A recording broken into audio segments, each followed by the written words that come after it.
Hello students, आज हम start करने जा रहे हैं इंडियन पॉलिटिकल सिस्टम का कॉन्स्टिट्यूशन में जो कॉन्स्टिट्यूशन था वो कैसे बनाया गया। कॉन्स्टिट्यूशन सबसे इम्पोर्टेंट होता है। जब हम कॉन्स्टिट्यूशन की बात करते हैं हम कहते हैं जो एक लॉ होता है, रूल्स रेगुलेशन होते हैं एक नेशन के, जिसके अकॉर्डिंग एक देश है वर्क करता है। तो कॉन्स्टिट्यूशन करने से पहले कॉन्स्टिट्यूएंट असेंबली कैसे फ्रेम की गई, इसकी हिस्टोरिकल बैकग्राउंड क्या है एंड कॉम्पोजिशन क्या है।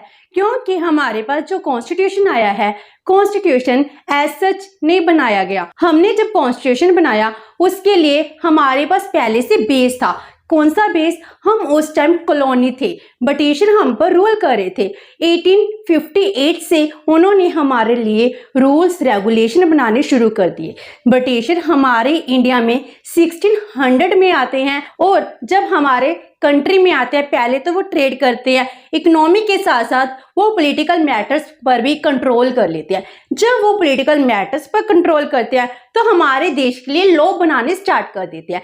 तब हम डिमांड करते हैं कि हमको अपना देश खुद रन करना है, इसीलिए हम कॉन्स्टिट्यूशन बनाने की प्रोसेस की तरफ मूव कर जाते हैं। तो जाकर हम कॉन्स्टिट्यूशन बनाते हैं। तो पहले देखते हैं कॉन्स्टिट्यूशन होता क्या है। जो कॉन्स्टिट्यूशन है एक देश की हाईएस्ट लॉ होता है, क्योंकि एक देश कैसे रन करेगा, देश में हम कहते हैं सबसे इंपॉर्टेंट सरकार होती है, वही देश की सभी एडमिनिस्ट्रेशन पावर को यूज करती है। वो सभी की सभी पावर कॉन्स्टिट्यूशन से तो ड्राइव करती है, क्योंकि highest law of the land क्या है, वो कॉन्स्टिट्यूशन ही है। क्योंकि इसमें सभी की सभी sources and repository of all legal powers होती हैं। मींस सभी की सभी सोर्स कॉन्स्टिट्यूशन में ही है। एंड हम ये कह सकते हैं सभी पावर्स को कंटेन कौन रख रहा है, वो कॉन्स्टिट्यूशन ही कंटेन करता है। इसको हम लिविंग एंड ऑर्गेनिक डॉक्यूमेंट कहते हैं। जो इंडिया का कॉन्स्टिट्यूशन है ये बहुत ज्यादा ब्रॉडली एंड लिबरली कंस्ट्रक्ट किया गया है। जी हमारे देश का, जो किसी भी कंट्री का सबसे पहला लॉ होता है। जो सभी के सभी लॉस हैं वो किसके अंडर बनाए जाते हैं, इसी के अंडर बनाए जाते हैं। इसीलिए हम इसको ground norm of the country कहते हैं। तो कॉन्स्टिट्यूशन सबसे प्राइम होता है।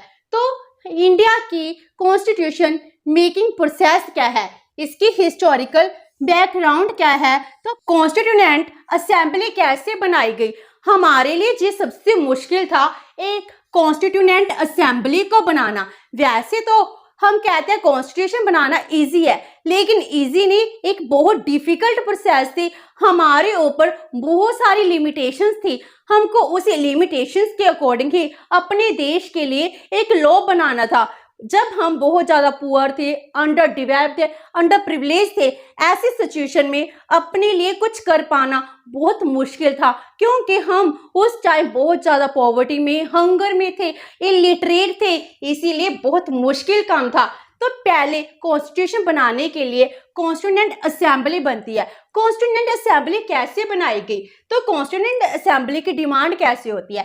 जब फर्स्ट वर्ल्ड वार 1 होती है, इसमें इंडियन ने ब्रिटिशर का साथ दिया था, जिस वजह से वो जीत जाते हैं। उसके बाद हमने कहा था अगर हम जीत जाते हैं फर्स्ट वर्ल्ड वार में, हमको सेल्फ डिटर्मिनेशन का रूल चाहिए। मीन्स हम खुद रूल करना चाहते हैं, हमारी पार्टिसिपेशन होनी चाहिए, हमको आंसरेबल गवर्नमेंट चाहिए। उन्होंने कहा ठीक है आप हमारा साथ दीजिए, जब वॉर खत्म हो जाएगी हम आपके लिए जो आप चाहते हो वो करेंगे। इसका रिजल्ट क्या आता है, गवर्नमेंट ऑफ इंडिया एक्ट 1919। जब ये एक्ट पास होता है हमने बहुत कुछ सोचा था कि हमको सब कुछ मिलेगा, लेकिन इसमें कुछ नहीं था, क्योंकि वो जीत चुके थे और उन्होंने इंडिया को अपनी कॉलोनी ही बनाए रखा। उन्होंने जो कुछ चाहा हमारे एक्सपीरियंस ने कुछ भी नहीं दिया। लोगों की जितनी भी होप्स थी वो सभी की सभी खत्म हो गई और उनका एटीट्यूड क्या हो गया, और भी ज्यादा ब्रिटिशर हमारे ऊपर और भी हार्डन हो गए। तो इस टाइम महात्मा गांधी जी ने 1922 में डिमांड की हमको अपने देश के लिए खुद से कॉन्स्टिट्यूशन बनाना पड़ेगा। तो उन्होंने एक कॉन्स्टिट्यूएंट असेंबली की डिमांड करते हैं। सबसे पहले 22 में होती है, जब महात्मा गांधी जी डिक्लेयर करते हैं कि edifice of the self rule would be framed in accordance with the wishes of Indian people. हमारा कॉन्स्टिट्यूशन हमारे लोगों के लिए, हमारे लोगों के द्वारा ही बनाया जाएगा। तो इन बात को स्वराज पार्टी है बहुत अच्छे से तभी मान लेती है, वो भी डिमांड करती है कॉन्स्टिट्यूएंट असेंबली की। तो 1928 में साइमन कमीशन आता है। साइमन कमीशन क्या था? 1919 में जब एक्ट पास किया था, उन्होंने कहा था 10 साल बाद हम एक कमीशन भेजेंगे जिसमें इंडियन भी होंगे, ब्रिटिशर भी होंगे। अगर इंडियन को चेंज करना चाहते हैं वो कर लेंगे, लेकिन 10 साल पूरे होने से पहले ही एक कमीशन आता है जिसमें एक भी इंडियन मेंबर नहीं था, और जो कुछ भी वो करना चाहते थे उन्होंने बना दिया। उन्होंने वही कॉन्स्टिट्यूशन, वही लोग कहा जो बहुत अच्छे हैं इंडियन के लिए, लेकिन एक भी इंडियन नहीं है। इंडियन की जो डिमांड्स थी वो फुलफिल नहीं हुई। हम अपना सेल्फ डिटर्मिनेशन, सेल्फ रूल करना चाहते थे, वो पॉसिबल नहीं हुआ। उन्होंने कहा इंडियन इतने कैपेबल नहीं है कि अपने देश को रन करने के लिए एक कॉन्स्टिट्यूशन बना सके। तो इसकी बात क्या होता है, 1928 में नेहरू रिपोर्ट आती है जो कॉन्स्टिट्यूशन से रिलेटेड थी, जिसमें हमने कहा था हम सेल्फ डिटर्मिनेशन कैसे करेंगे, लेकिन इस रिपोर्ट को रिजेक्ट कर दिया गया ब्रिटिशर के द्वारा। 29 में लाहौर सेशन होता है। लाहौर सेशन में हमने एब्सोल्यूट डिमांड की कि हमें एब्सोल्यूट इंडिपेंडेंस चाहिए, हम पूरा रूल खुद करना चाहते हैं। तो ये सभी डिमांड्स वो नहीं मान रहे थे। तो 1933 में व्हाइट पेपर पब्लिश होता है। जैसे हम कहते हैं कि हमको कॉन्स्टिट्यूशन बनाना है, तो ब्रिटिशर ने कहा ठीक है, अगर आप कॉन्स्टिट्यूशन बनाना चाहते हो तो इसमें आप ऐसा कीजिए, जो कुछ भी आप चाहते हो अपनी अपनी डिमांड लिख कर दे दिए। तो सभी लोगों से डिमांड मांगी गई, उसको मिक्स कर 35 का एक्ट आता है। तो 33 में व्हाइट पेपर इशू होता है। 1934 में एम.एन. राव उन्होंने दोबारा से कहा कि हमको जो कॉन्स्टिट्यूएंट असेंबली चाहिए वो यूनिवर्सल अडल्ट फ्रेंचाइज के बेस पर चाहिए। तो उन्होंने कहा कॉन्स्टिट्यूशन असेंबली कैसी होगी, on the basis of universal adult franchise. तो कॉन्स्टिट्यूएंट असेंबली ऐसी होनी चाहिए जिसमें सभी लोगों की पार्टिसिपेशन हो। तो अप्रोक्सीमेट 28.5% लोगों की पार्टिसिपेशन चाहिए थी। तो 35 में कांग्रेस भी यही डिमांड करती है, यूनिवर्सल अडल्ट फ्रेंचाइज के बेस पर हमको कॉन्स्टिट्यूएंट असेंबली को फ्रेम करना है। तो फिर 38, 39, 40 3 सेशंस होते हैं एनुअल सेशन ऑफ कांग्रेस। इसमें भी क्या कहते हैं, इसी डिमांड को रिपीट करते हैं, हमें अपना रूल करना है, इसके लिए हम अपना कॉन्स्टिट्यूशन खुद बनाएंगे। तो इसके लिए कॉन्स्टिट्यूएंट असेंबली है, इसको बनाया जाना चाहिए। तो उसके बाद 1940 में ब्रिटिशर फिर दोबारा से फुल सपोर्ट चाहते हैं इंडियन की, क्योंकि 39 में वर्ल्ड वॉर 2 स्टार्ट हो गया। वो चाहते थे जैसे वर्ल्ड वॉर 1 में इंडियन ने हमारा साथ दिया वैसे वर्ल्ड वॉर 2 में भी दे, लेकिन इंडियन फिर भी डिमांड कर रहे थे पहले हमको इंडिपेंडेंस दीजिए, उसके बाद ही हम आपका साथ देंगे। तो उन्होंने हमसे प्रॉमिस किया जैसे ही वर्ल्ड वॉर 2 खत्म होगा हम आपके जो भी डिमांड्स हैं इनको फुलफिल कर देंगे। तो हम नहीं मान रहे थे, हमारा प्रोटेस्ट भी चल रहा था, लेकिन इस बिटवीन हमारे जो प्रॉब्लम्स है उसको सॉर्ट आउट करने के लिए वो मिशन भेजते हैं। क्रिप्स मिशन आता है जिसमें वर्क किया जाता है ऑन द कॉन्स्टिट्यूएंट असेंबली पर। तो उसकी मिशन को फील हो गया, क्योंकि जो इनकी बातें थी वो बिल्कुल क्लियर नहीं थी, वो इसमें ब्रिटिशर की ज़्यादा इन्वॉल्वमेंट थी, इंडियन की इन्वॉल्वमेंट कम थी। तो 1946 में कैबिनेट मिशन प्लान आता है जिसको हम कहते हैं, उसके अकॉर्डिंग ही हमने कॉन्स्टिट्यूएंट असेंबली को फ्रेम किया। मई 16, 1946 में एक रिपोर्ट तैयार की जाती है जिसमें कहा जाता है जो कॉन्स्टिट्यूएंट असेंबली है इसको तैयार किया जाएगा। तो 46 में जब हमने कॉन्स्टिट्यूएंट असेंबली बनाई है वो कैसे बनाई है, अकॉर्डिंग टू कैबिनेट मिशन। तो अब हम देखते हैं composition of the constituent assembly. जो कैबिनेट मिशन के अकॉर्डिंग हमने अपने कॉन्स्टिट्यूएंट असेंबली बनाई है, इसकी क्या कॉम्पोजिशन है। तो इसमें टोटल नंबर ऑफ मेंबर्स कितने थे, 389। 389 कैसे थे, हमारे देश की पॉपुलेशन के अकॉर्डिंग, जैसे 10 लाख की पॉपुलेशन है, इसके बिहाइंड एक रिप्रेजेंटेटिव होगा। तो अप्रोक्सीमेट 39 करोड़ की हमारी पॉपुलेशन थी, जिस बेस पर 389 हमारे पास मेंबर्स बनते हैं। तो 1 रिप्रेजेंटेटिव था, was to be elected after every 10 lakh population. जो 389 था वो कैसे बनते हैं, इसके लिए 3 पार्ट्स हैं, एक है 292, 493। जी कैसे बनाया गया, जो ब्रिटिशर इंडियन प्रोविंसेस थी, मीन जिस पर ब्रिटिशर का रूल चलता था, उनमें से 292 मेंबर्स थे।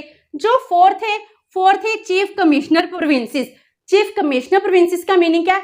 जैसे आज के टाइम यूटीज हैं, जैसे दिल्ली लगा लो, गोवा लगा ले, पुडुचेरी लगा ली, जम्मू कश्मीर लगा लिया, उसी तरह वो यूटी थी, वो चीफ कमिश्नर के प्रोविंसेस थे। वो प्रोविंसेस कौन कौन से थे? ABCD। ए से अजमेर, बी से बलोचिस्तान, जो आज के टाइम में पाकिस्तान में, कुर्ग एंड दिल्ली। तो ये चीफ कमिश्नर थे। जो 292 + 4 थे, जी कौन से मेंबर थे? इलेक्टेड। इनको वोट से ही हर पर्सन वोट देता था। जो हम कहते थे उस टाइम सभी को वोट देने का राइट नहीं था। वोट देने का राइट क्या था? जो अडल्ट हैं उनमें से जो क्रीमी लेयर है, इट मीन्स जिसके पास ज्यादा इनकम है उनको, या फिर एजुकेटेड है उनको ही वोट देने का राइट था। तो इलेक्टेड पर्सन से इन्होंने ही वोट दी थी। अप्रोक्सीमेट 28% पॉपुलेशन थी जिन्होंने वोट कास्ट की थी। तो इससे हमारे पास आते हैं 296 मेंबर। जो 93 है वो प्रिंसली स्टेट थे। प्रिंसली स्टेट जो क्या है, ब्रिटिशर के अंडर तो है, लेकिन एक किंग का रूल भी चलता था। एक राजा ने कहा हम आपकी अधीनता स्वीकार करते हैं, तो वो क्या बन गई? प्रिंसली स्टेट बन गई थी। जो इसके मेंबर थे जे राजा के द्वारा नॉमिनेटेड थे। तो इस तरह हमारे पास आते हैं 292 + 4 + 93, टोटल 389 मेंबर्स। तो जो इलेक्शन मेथड था वो कैसे था? इलेक्शन मेथड के लिए क्या किया गया? सिंगल ट्रांसफर वोट सिस्टम था एंड प्रोपोर्शनल रिप्रेजेंटेटिव्स थी। इसके अकॉर्डिंग कि हर एक पर्सन को अपने वोट देने का राइट तो है, लेकिन अपने कास्ट के अकॉर्डिंग, क्योंकि हमारे पास पहले कम्युनल अकॉर्ड था, उसके अकॉर्डिंग वोटिंग हो चुकी थी।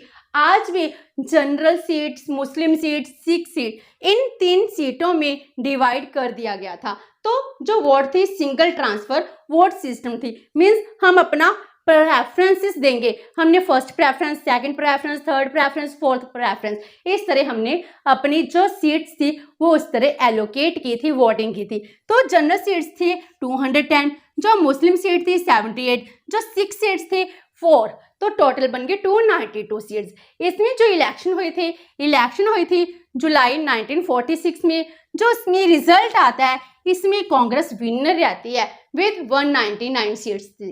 जो मुस्लिम सीट्स हैं, इनमें से मुस्लिम लीग है 43 सीट्स विन कर पाती है। सिख हैं वो 4 की 4 सीट्स हैं, उस पर विनर होते हैं। जो इंडिपेंडेंट कैंडिडेट थे वो 11 सीट को जीत जाते हैं। इसमें मेजोरिटी किसकी है? कांग्रेस की। तो अब कांग्रेस को अपॉर्चुनिटी मिलती है कि वो कॉन्स्टिट्यूएंट असेंबली को बना सके, लेकिन इस असेंबली को मुस्लिम लीग के द्वारा बायकाट कर दिया गया। उन्होंने कहा इसमें हम कोई भी पार्टिसिपेट नहीं करेंगे। तो इसमें जब मुस्लिम लीग है वो बायकाट करती रहती है, तो इसका रिजल्ट क्या निकलता है? रिजल्ट निकलता है सीट्स रिड्यूस होने लग जाती हैं। ब्रिटिशर इंडियन प्रोविंसेस की सीट जो पहले 292 थी, अब रह जाती हैं 235, एंड जो प्रिंसली स्टेट्स थी वो रह गई 73। टोटल मेंबर कितने हो गए? 308। और उसके बाद जो total number of constituent assembly के थे आफ्टर इंडिपेंडेंस वो होते हैं 324।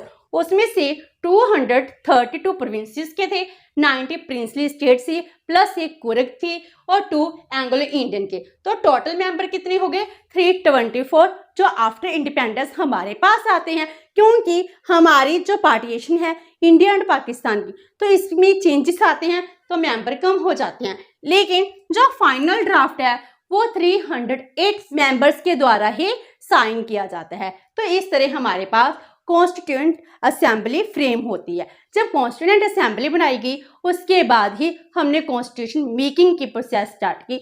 वो कैसे बनाया गया कॉन्स्टिट्यूशन, इसके 11 सेशन हुए थे, वो हम अपने नेक्स्ट सेशन में करेंगे। होप से कि आपको ये सेशन अच्छा लगा होगा। अगर आपकी कोई क्वेरी है तो post it in the comment box, and video अच्छी लगी तो please like and share with your friends. Thank you so much and have a nice day.